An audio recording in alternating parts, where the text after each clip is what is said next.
everybody. Welcome to AMC Movie Talk for movie fans. I'm your host, Sinead DeFries, and this is The Daily Show, where we bring you the latest news in movies, plus some insight into what it all means. Joining us, as always, is AMC Editor-in-Chief, John Campea. Greetings and salutations, everybody. Welcome to the best day movie-related show on the planet Earth, coming to you live from right here at the Stream.TV studios here in Hollywood, California, and we are so glad you decided to make us part of your day. Also here is AMC Production Manager, Dennis Zen. So are there other movie talks on other planets? Yes. This is the best one on planet Earth? There is no better one. Okay. And as well as AMC's very own Christian Harloff. Happy Columbus Day. I'll be the guy to say it. Oh, wait a minute. I actually think it's Canadian Thanksgiving today. Is it? I think it is. I should know this, but I've been in this country for too long. If it is, happy Thanksgiving Day to all my fellow Canadians. The surprise hit film The Lego Movie was previously announced to have a sequel hitting theaters in 2017, with director Chris McKay, the original film's animation supervisor. However, it seems that there has been a change of plans. According to The Hollywood Reporter, the Lego Movie sequel is being pushed back past 2017 and is now being replaced by a spin-off Lego Batman movie. Batman will once again be voiced by Will Arnett and will most likely premiere on May 26, 2017, the date that Lego Movie 2 was originally set to premiere. John, what do you think about a Batman Lego movie? It's funny, because we got a few Batman things to talk about today, but let's start with this. Yeah. Not surprised. Actually, I was a little bit surprised when they made the announcement that they were going to be doing a Lego Movie sequel proper, and there was no talk of a Lego Batman. The Will Arnett Lego Batman character kind of stole that movie. I mean, everything was great about the original Lego. All the characters were wonderful, all things were great. But to me, the most memorable ends up being Will Arnett's Batman character. They wrote it perfectly. It was so funny, and that Darkness No Parents song, I still catch myself humming it and you know, whistling it out loud. So them deciding to change directions a bit, and you know, they're sticking with Chris McKay, so not a big departure there. And you know, this is a character they've worked with. They've already got Will Arnett under contract to do more films. Not a big departure there. They still have plenty of time to get this pulled together. Nothing surprising there. I'm excited about it. I can't wait. Now, my one question will be, you know, we all have certain actors and certain characters that are marvelous in supporting roles, but sometimes they don't quite work when they're the lead ones and they carry the whole film on their shoulders. I'll be curious to see if Batman gets spoiled a little bit with his own movie, but I'm willing to take a chance on it. I think it's going to be great. Dennis? I was a little surprised because I thought they wanted to do the whole spin-off, kind of like how Marvel is doing, or Disney is doing with the Star Wars films. Like, right. Okay, we're going to do the regular movie, and then we'll do a spin-off, then the regular movie. So I thought that's what Lego is going to do, because they have Ninjago coming out first, right. And then now they're going to have the Batman spin-off, then they're going to have the Lego movie sequel. And I love the Batman, Will Arnett's Batman and Lego movie. I love the Lego movie.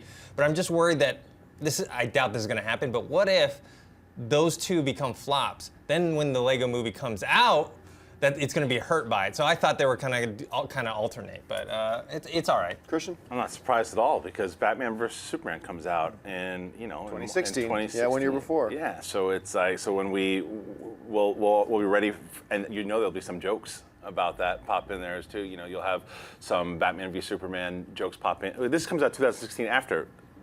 2017. This Yeah. the Batman ones, so right? it comes 1 year after. So you know there's going to Yeah. be jokes that pop in pertaining to the Batman v Superman that they throw in that could be a lot of fun as well too. So I like it. And I'm not a huge Will Arnett fan, but I think he kills it in this. Just I'm Batman, you know, to hear that stuff, and I think that'll also make us want more from the actual Lego movie when it comes out. So I love this idea, and I think that the jokes, I don't think we'll get spoiled by it because it's Batman. Yeah, you know, I that agree. if it was just another character that hit a couple jokes here and there, and we said, I don't know if this is going to work because he was so funny, but it's Batman. So you want to see more about. There's so much more they could pull from with Robin and the Riddler and all this different stuff that they could do from the universe that we haven't seen in the last movie. So. Now, I know you mentioned that you're normally not a big Will Arnett fan, but I think we all can agree that he'll probably get a Best Supporting Actor nomination this year for Turtles. Yes. Right? Yes? Oh. Yeah. All right, folks, listen, as happens sometime, something kind of dropped before, you know, after we finished writing the show notes, but before we actually started doing the show, and I meant to lead with this, so I'm sorry, I forgot to lead off with it, but we're going to throw this in here now. You know, speaking of Batman and Batman versus Superman, there's been very, very little been coming out in way of confirmed information. A lot of the stuff that comes out about Batman v Superman, and it's understandable because we're so far in advance, is just conjecture and speculation and guessing and rumors. However, one of the key producers of Batman vs. Superman, one of the producers of Man of Steel, Charles Roven, recently sat down and did a really cool interview in which he was asked a bunch of questions about Batman vs. Superman. And there are a few things that he confirmed for us. I'm just going to run down here all the things that he kind of mentioned that I thought were interesting talking points, and then we'll dive into it and talk about it a bit. Some of these not so interesting, some of these incredibly interesting. Starting off with this, Roven confirmed that Ben Affleck was not only the guy they cast, he was the first guy they went to. So he was their first choice. The second thing that he confirmed that there had been some whispers of is that Christopher Nolan was involved in the casting of Ben Affleck. The third thing that he talked about was that Ben Affleck's Bruce Wayne is going to be much more of a socialite than, say, Christian Bale's Bruce Wayne was. He also said that Ben Affleck's Batman is going to be a much darker and a much rougher, kind of brutal Batman than Christian Bale's was. And then he went and turned the conversation to Wonder Woman. And this is, I got a feeling we have a lot to talk about the Batman stuff, but this is probably going to be the flashpoint for a lot of people. Roven seemed to confirm that number one, Wonder Woman, and you guys will know, I've been holding on to this theory that in the Batman, or in the Man of Steel prequel comic, we see that Kara Kal-El, or Jor-El, or Kal-El, that's right, Kara-El, whatever her last name probably was, Supergirl, crash lands on Earth like 10, 20,000 years ago in the past, right? And that we see in one of the final frames of that page in the comic book that she actually walks off into the distance away from the wreckage. So that's led a lot of people to think, what's her role going to be in the future, whatever. And I've always kind of held on to this theory that Wonder Woman will somehow be a descendant of Supergirl. That's how I kind of thought. Well, forget it. That's apparently, according to Roven, that ain't the case. Roven said that Wonder Woman is a demigod, and that she is the daughter of Zeus. Huge departure from what Warner Brothers has done with their properties in the past, going into the real Greek mythology, stuff like that. So that's all really interesting. Dennis, let's start with you.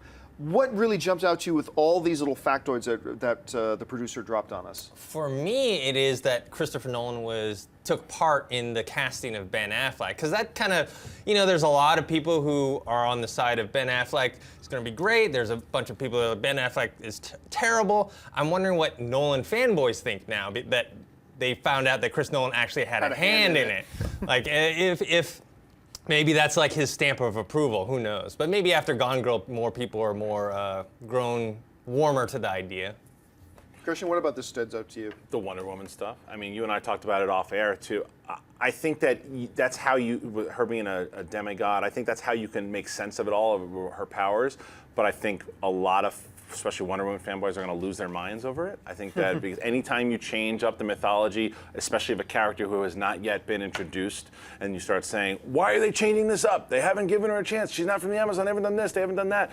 So people, especially for a character who is as beloved as Wonder Woman, they haven't done this yet. So I think there will be an outcry. It's just a matter on how it's delivered. I think it's cool for me. I think that it could work if it's done properly with her being a daughter of Zeus.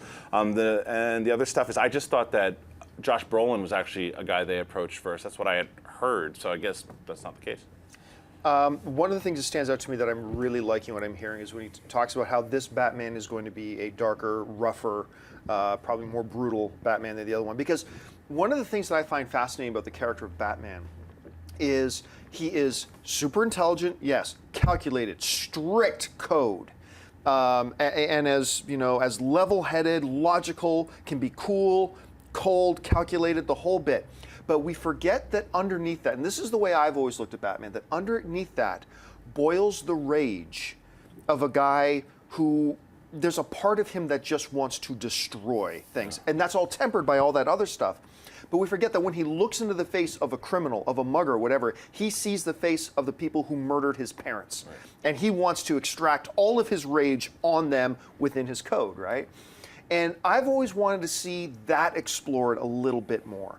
From all the great Batman incarnations we've had, I've always wanted to see that exploration of the guy who, underneath all that, is a boiling rage. And I wanted to see that a bit. Tempered by the facade, right? And Affleck does that really well. Yeah, too. And I think he can do that brilliantly. And then the other thing, of course, is the Wonder Woman stuff. I mean, this is our first kind of glimpse into what are we getting in this character. And like I said, it's a huge departure from what Warner Brothers has done, going from, the Christopher Nolan Batman series, which is this is the real world. All the laws of physics and everything apply.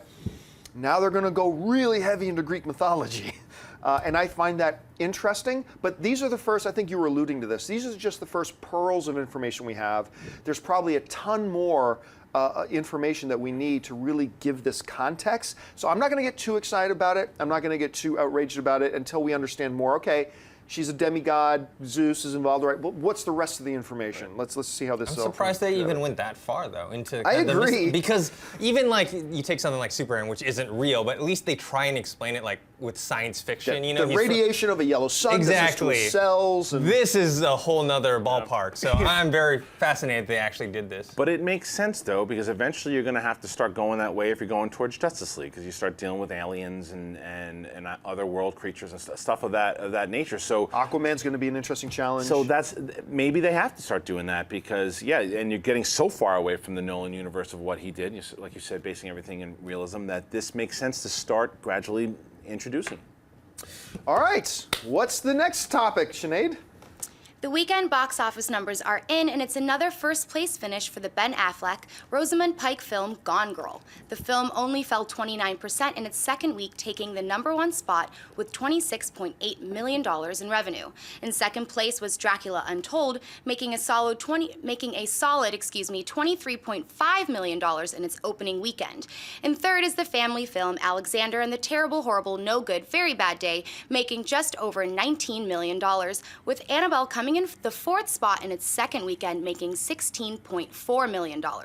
Rounding out the top five is the new Robert Downey Jr. film, The Judge, which took $13.3 million in its opening weekend. Dennis, what stands out to you about the box office results? Well, two things. The first is Gone Girl only dropped 29%. Fantastic. Which normal, after opening weekends, most movies fall around 50%. So we had talked about this before the movie had come out, that this is a movie that was going to have legs and it was going to keep going and going versus other movies that may drop off. The other thing is The Judge, coming in at fifth place. A little surprised. I mean, I wasn't expecting it to be #1 or anything like that, but I thought it'd do a little bit better. I'm also interested, you and me both saw it, and we both enjoyed it. Yeah. It had some issues, but we both liked it.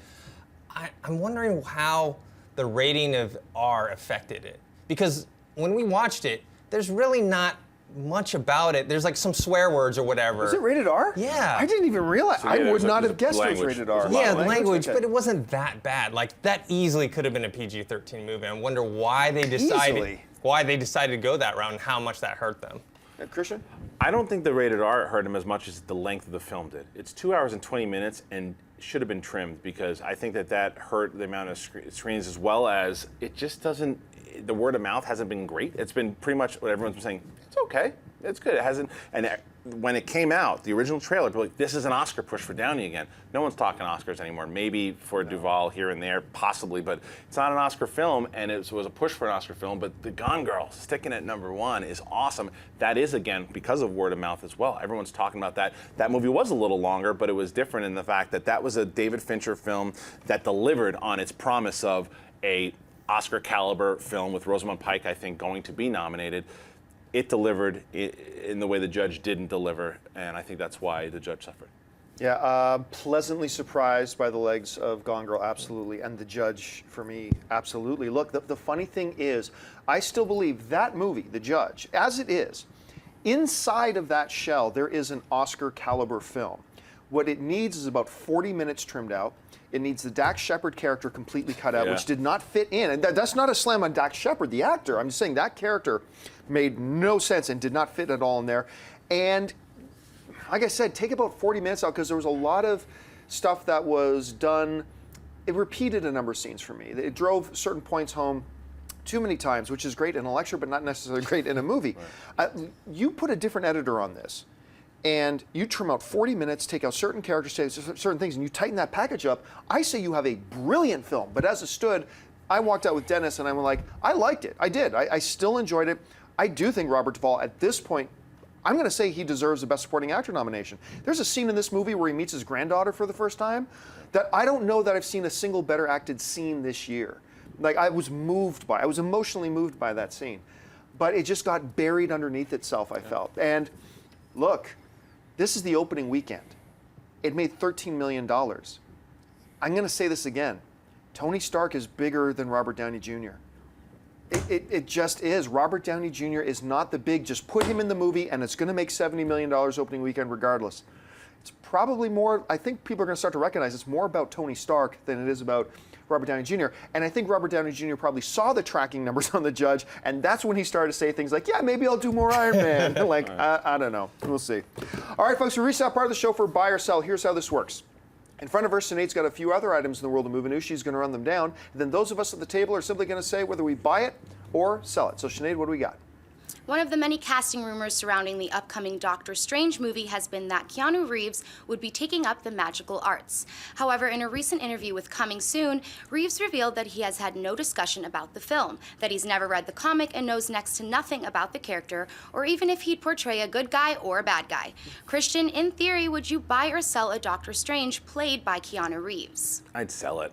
I like Keanu Reeves. I think I've always said he's a likable bad actor. I think that he is one of these guys that I can't wait for John Wick. I love him in movies like The Matrix, where he doesn't have to really get into a character all that much.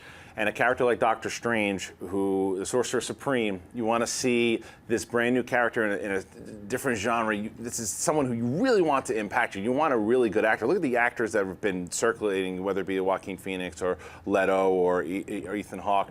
Those are the caliber of actors that I'd like to see in this role. He will look the part, Keanu Reeves. He just doesn't have the chops for me to play this role. Keanu Reeves is one of these actors for me where, on the one hand, I don't find him to be a very good actor, but he's the type of actor where when you put him in the right role, where the tools he does have are allowed to really come to the surface and shine, he can excel. He wasn't just, passable in The Matrix. He was a really good Neo. I have a feeling he's going to be a great John Wick. Yep. You put him in the right role, it could work. And hold your breath. I actually think a character like Doctor Strange is one of those roles for him. I don't think he's going to be Doctor Strange, but I have the feeling that Doctor Strange is the type of character that I think his particular set of tools would shine in, and I would actually be quite fascinated by a Doctor Strange played by Keanu Reeves. But, just as much of a chance that it would be terrible, but I think there's possibilities there. Dennis. I'm going to sell it as well. And not because he doesn't know anything about the character, because I don't think that you have to. I mean, once you get cast, that's when you start doing your research and your prep to get into that character. But that's not the reason. I just don't see him as a Sorcerer Supreme. He has like a backstory about being an egotistical surgeon who's like humbled by a traumatizing experience. I just don't see that coming from Keanu Reeves. All right, what's next? As most of you know by now, writer Roberto Orci is taking over the director's chair for the upcoming third installment of the new Star Trek films, since J.J. Abrams' departure from the project due to his new commitments to Star Wars. There has been some concern about Orci, who has never directed a film before, but one of the stars of the film feels more than confident in the new director. In a recent interview, John Cho, who plays Sulu in the new film, said the following: I'm absolutely confident in Bob. No one knows these characters better than Bob, and no one knows the Star Trek universe better than Bob. I think he's going to blow people away. And I don't know anything about Star Trek 3. I'm guessing I'm in it. I just went in for a costume fitting. John, do these comments change the way you feel about Orci directing the new Star Trek film? I like Roberto Orci, and I do, and all other things being equal, that's great. But I still, my position has been, I don't know that this was the best decision. Getting a guy who has never directed a feature film and handing him a tentpole project like Star Trek 3. Now, I've also always said that if that's ever going to happen, get the guy who's written the scripts, has been on set all the time, knows the characters, knows the cast, blah, blah. If you're going to give it to a first-time director, this is as good of a scenario as ever. I like Cho's comments. I mean, obviously we've all known that nobody knows this Star Trek better than Roberto Orci. It's interesting hearing Cho say nobody knows Star Trek in general better than Orci. That's encouraging. But I'm still going to sell it. I stick with my original thing that I'm nervous. I want Roberto Orci to succeed. I want this to be great, but I'm still real nervous about it, so I'm going to have to give it a sell for now. Dennis? I like the Star Trek reboot movies that J.J. Abrams did. I like Roberto Orci. I like John Cho. but I'm not really buying the comments. Not because I don't think they're genuine, but what else is he gonna say? He's gonna be an actor in an upcoming movie that this guy is directing. He's gonna say he sucks, you know? And I'm also glad that he likes, you know, that he's really into the universe and he knows it better than anyone else, but that doesn't really make a good director. It'll probably help him, but that's not the defining characteristic that you want in a director, knowing that, you know, you talk about Dungeons and Dragons a lot, that guy was a big fan, doesn't make you a good director. But, you know, who knows, maybe he'll knock it out of the ballpark. Christian? I'll buy his comments as far as being a team player. I'll sell his comments as far as swaying me, because this is also the guy that decided that signing on to Selfie was a good idea. so you know, but I absolutely understand that he's going to, like Dennis said, champion this guy, because you want to do that. You're Sulu. This is your director. This is a guy you're behind, and he probably has a great relationship with him after working for the last 2 episodes. So it makes sense for him to say this, and I agree, and I believe that he probably does know these characters very, very well. But it doesn't go past your point, John, is the fact that this guy has directed nothing. Nothing. Going into a movie that and it's not to say he can't do a great job. Or that he won't do a great job. Absolutely, but it doesn't mean that we can't be skeptical of it. And that's what we should be at first, but if it comes out like, I hope he does great. I'm a fan of the guy and I hope he does well, but I am skeptical. All right, folks, we've reached that part of the show for Mailbag. Listen, if you've got a topic or a question you'd like us to address in the show, you can email us anytime at amcmovietalk@gmail.com. Now, we're going to save a minute or two at the end of the show to take some of your live Twitter questions. So if you're watching us live, you can tweet to us right now at AMC Movie News. But for now, let's get to the Mailbag questions. So, Sinead, what do we got? Jacob Van Houten writes, "Hi AMC crew, I love your show and watch it every day. My question is about Box Office Mojo. I've loved this site since 1999, and I can't believe that Amazon and IMDb just shut it down. That's horrible. What's your reaction to this shutdown, and did you also use this site in the past? Thanks, and keep up the great work." Okay, I'm going to give you a bit of a warning. I'm about to go on a bit of a rant, so buckle your seatbelts. All right, so I do use Box Office Mojo quite a bit. It's an incredibly useful and versatile website for information. If you're a film fan, like you're really into movies, it's a site you should be visiting on a fairly regular basis. It's great. Now, what happened is around, I don't know, Thursday or Friday, when you went to www.boxofficemojo.com, it redirected you to the box office listings at IMDb. Now, IMDb owns Box Office Mojo, but it was being redirected to the box office page there. And on the IMDb page, it still had the link right there saying, check out full box office results at boxofficemojo.com. And it just put you into it took you to the Twitter page, to the Box Office Mojo Twitter page. So, but you know, redirects in the world of internet and all that kind of stuff are not unusual. It happens sometimes. So this brings me to a rant that I go on once in a while that really makes me upset. And it's this whole notion about the internet movie sphere right now is a joke. It's degrading at a rapid pace. There are no standards, and the quality is dipping insanely. 1 year ago, I probably had about 16 websites that I would read on a daily basis. That I was a big fan of and I loved. But so many of the sites these days in the online movie world have become nothing about false rumor mongering, BuzzFeed-style top 5 lists, and just a whole bunch of nonsense, having absolutely no journalistic integrity or standards or what makes something a story and what doesn't. That there are still some great sites out there, but now that list of 15, 16, 17 sites, I realized this week, I've now whittled down to about 6 sites that I read that I believe have any, integrity at all anymore. They just run with rumors, and then another site who sees one site run with rumors, they run it as a headline now. I remember recently, one of my favorite websites that was one of those top 15 or 16, we talked about the Indiana Jones 5 thing. Remember when, in an interview with the DP, the article in Variety, just as a footnote, said, and the next movie he's going to be working on is Indiana Jones 5. He didn't say it. The studio didn't say it. Nobody say it. It was just buried in this Variety magazine. And then this movie website that used to be one of my favorite ran this headline, Indiana Jones 5 is happening. It's like you just misled your readers. It was completely false. You based it on nothing. And it's infuriating to me that's because I love the online movie sphere. I've been involved with it since 2003. I love this space. And it infuriates me when I see sites, we're a joke. We're becoming a joke. The whole online movie world is becoming a frantic joke. I remember when the online movie blogs started to emerge. places like Variety and The Hollywood Reporter and things like that, established traditional media, were sending out warnings saying, hey, if these movie blogs and movie sites become big, you're going to see the end of any type of integrity, any type of journalistic standards. They're all going to become just free-rolling jokes. And we all stood back and said, because I was one of those free-rolling jokes, we all stood back and said, no, you'll see, as we take over the internet, and as the internet movement takes over the movie space and movie journals and stuff like that, you'll see that we'll be as good or better than the traditional media outlets happened. Well, what happened? The traditional media outlets were right. We're a joke at this point. Like, we just run whatever nonsense is on our heads right now, and then every other site runs those headlines too. Now let's get back to boxofficemojo.com. So one of the few remaining bastions of real quality and integrity that I still read on a daily basis is the website The Wrap. Terrific track record. Certainly, like anybody else, they make mistakes here and there, absolutely. But terrific track record, great standards over there, great writing, great reporting. I enjoy it very, very much.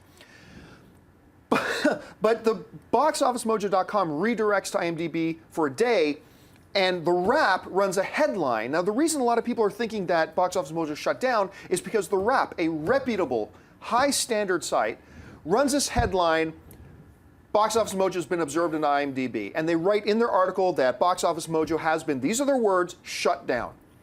But they based it on nothing.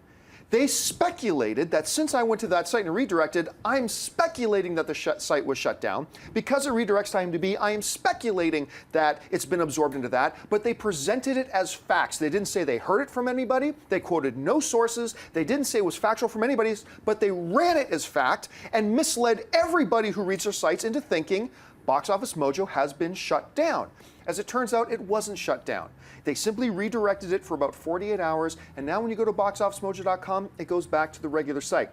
There have been some changes on the site, so that's probably what they shut it down for, is to make some things moving around. But it just highlights for me again, and I'm sorry I go off on this, but I love the online movie space so much that it infuriates me to see us treating it with such disrespect. Our audiences, our readers, our viewers deserve better than this crap that we've been putting out.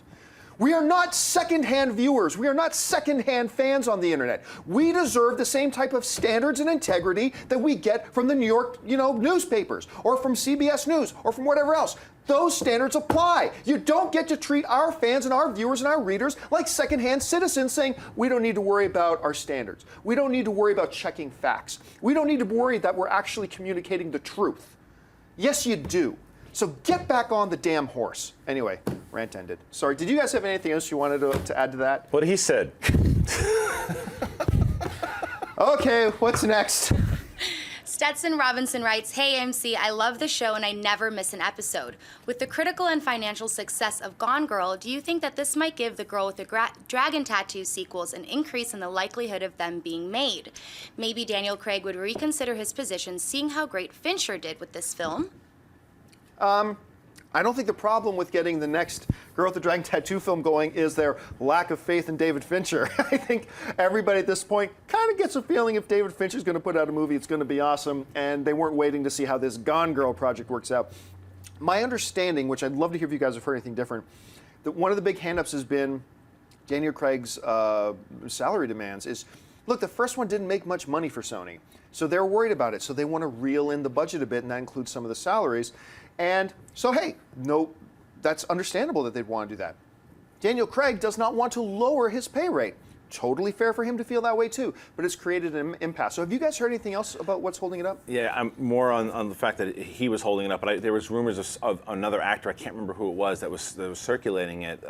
So I don't know if it's going to happen. I don't know if David Fincher wants to do it maybe again. Maybe he's got a few more options that he wants to do. He said he wanted to do it again. He talked about it recently in an did? interview. Yeah, and he said that he thinks it's actually going to happen. He says that because Sony spent so much money on the rights and pre-production, like they've invested millions of dollars already in it, that he foresees it happening. And yeah, Daniel Craig is not looking at, like, is David Fincher a good director? I just did a movie. He just did a movie with them.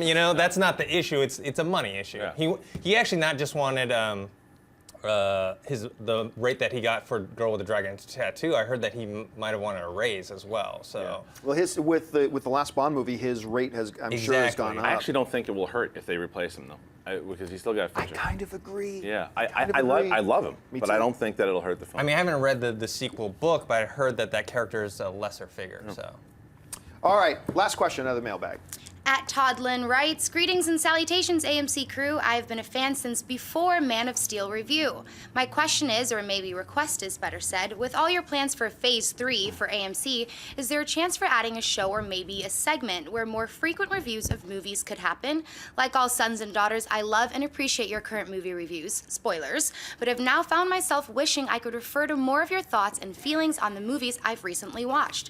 Thanks, and like you do the dirtiest, bring on the filthy. Okay, so yeah, we do these things every once in a while when there's a big movie coming out that we like. We do these long 30, 40, 50-minute reviews called spoiler reviews where we go fully into the film, and they're really only for people who've already seen them because we go into all the spoiler details.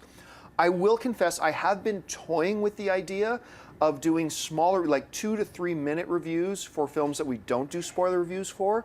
So maybe having spoiler reviews for the big films that we all really like, and then smaller reviews for other films, toying with the idea. We'll see how that fleshes out. It creates some issues, but maybe we can come to a way to do that. I want to point out, though, that people involved on the AMC crew already do a lot of movie reviews. Christian does a whole bunch of movie reviews that you can check out online. Dennis does a whole bunch of movie reviews and TV reviews and a whole bunch of other stuff that he does and puts online with some friends. And so there is absolutely stuff there to check out and stuff to see if you want to see AMC crew doing stuff like that. It's just outside of the AMC channel. But who knows, we may start doing it inside the channel as well. Now, we got like 2 minutes left, so we're going to just take a couple of Twitter questions really fast. I said we would take some, and we're going to do that right now. So, Sinead, what have you picked out?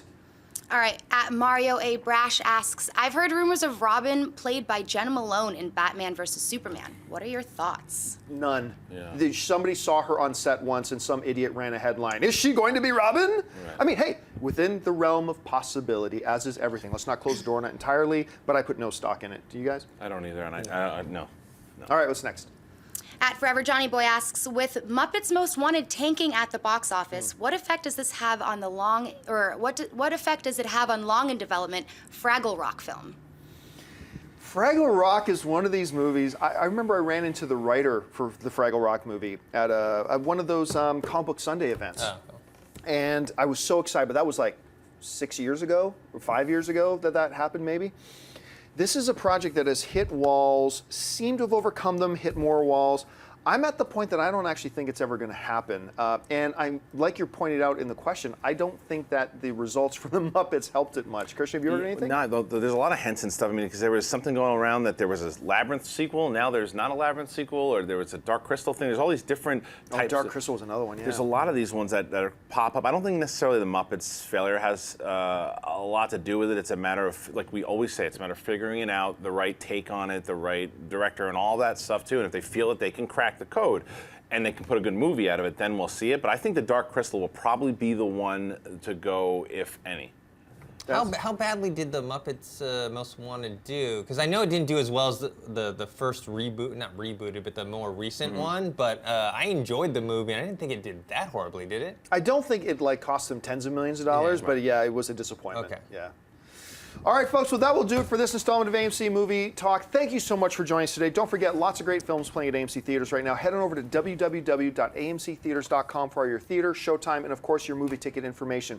If you want an audio-only version of this episode, look in the description of this video, and you'll find a link to our podcast feed so you can listen to us on your way to work or at the gym or wherever you'd like to listen to. And also, don't forget, click the thumbs up button and subscribe to our YouTube channel. I want to thank first the guy sitting at the table with me. First of all, sitting to my immediate right, Mr. Dennis Zen. Dennis, where can people find you online? You can find me on Twitter at ThinkHero or on Instagram, dennis.tzeng. Mr. Christian Harloff, who may have just got back from somewhere kind of special that maybe we can talk about soon. I don't know. Christian, where can people find you online? I can't wait to talk about that soon. But you guys, Jedi Council, it is coming back. Make Yes. sure that you and what great questions you've been sending at Christian Harloff and Instagram as well, Christian Harloff. And of course, our lovely host today, Ms. Sinead DeFries. Sinead, where can people find you? You can follow me on Instagram and Twitter at Sinead DeFries or at thatsosinead.com.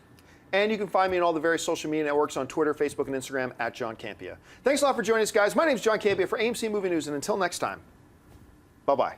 Hey everyone, if you liked this video, click that thumbs up button and make sure to subscribe to our AMC Movie News YouTube channel. It's free and helps you stay up to date with all the latest movie news, as well as our daily AMC movie talk show. Also, make sure that you follow us on Facebook and Twitter to stay up to date with all of our special promotions, contests, and prize giveaways.